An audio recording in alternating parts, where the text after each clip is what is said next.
In the old model of closed innovation, we thought about that as something based on invention, your own research, that you commercialize internally, driven by your technology, all done inside, and really it's the job of engineering and R&D. I think now we have to change our focus on that and say that innovation isn't complete until these ideas and technologies have been commercialized in the market and solve a real customer's problem. So it's commercialization oriented. It's not only about the product, it's also about the business. And that means that to do all this, innovation becomes everyone's job, not just the province of engineering or R&D. Open innovation is not a model that says to get rid of all your internal R&D. This is a model to connect and leverage, take advantage of external ideas and combine them with your internal ideas. And so you can begin to have different pathways of technologies going to market. One is the familiar pathway of an internal technology going through to the current market through the current business model. Another one would be to take an external technology and perhaps fill a gap in your own product roadmap to go to your market through your current channels. Another one would be to take an internal technology and perhaps license it or spin it off to a new area and identify a new market. Another one would be to take internal technologies, wrap them around external ones, and address a new marketplace for new growth for your company. And then my personal favorite is the boomerang, which is a project that starts inside, gets to a certain point, and then it looks like it's not going to be very promising on the inside, so it's allowed to go to the outside.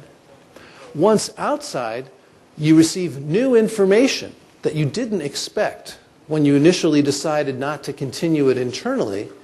With that new information, it actually gets brought back inside. So like a boomerang, it goes out and comes back in again.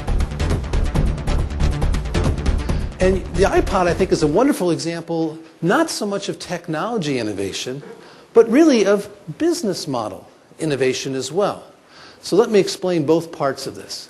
One is how the original iPod was put together. It was actually an engineer from Philips named Tony Fidel who came. He tried to get Philips to pursue this, and Philips didn't see the point. They were exiting the consumer electronics space. They didn't think that was their future, so they had no interest in pursuing this idea. And Tony Fidel approached Apple with the idea. Apple, in turn, created a group of people from Philips, IDEO, General Magic, Kinetics, and a company named Portal Player actually managed the initial technical design of the product. And they indeed got a royalty of $15 per iPod sold to do this. And then Wolfson, Toshiba, Texas Instruments all created ICs to the design, and they got the whole product into the market in a 6-month period of time. Now, this is very fast. A lot of large companies would take 6 months just to say yes or no, we will try it. They finished it, got the first ones into the market in 6 months.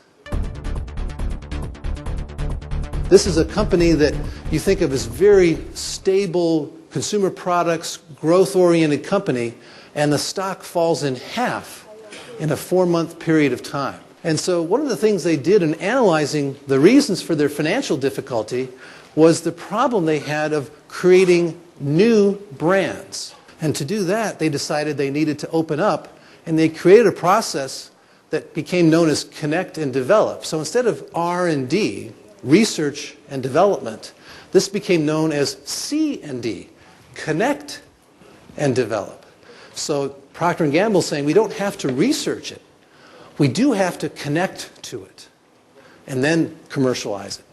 In addition to these brands, they've created some additional processes that I think are really good examples of ways of opening up an innovation process.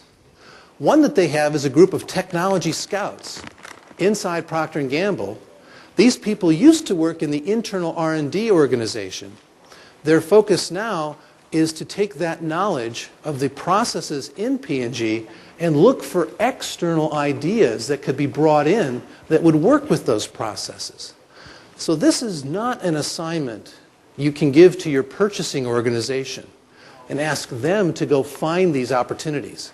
You have to have people who really understand your own internal research and development processes and can help other companies' external technologies fit into those processes.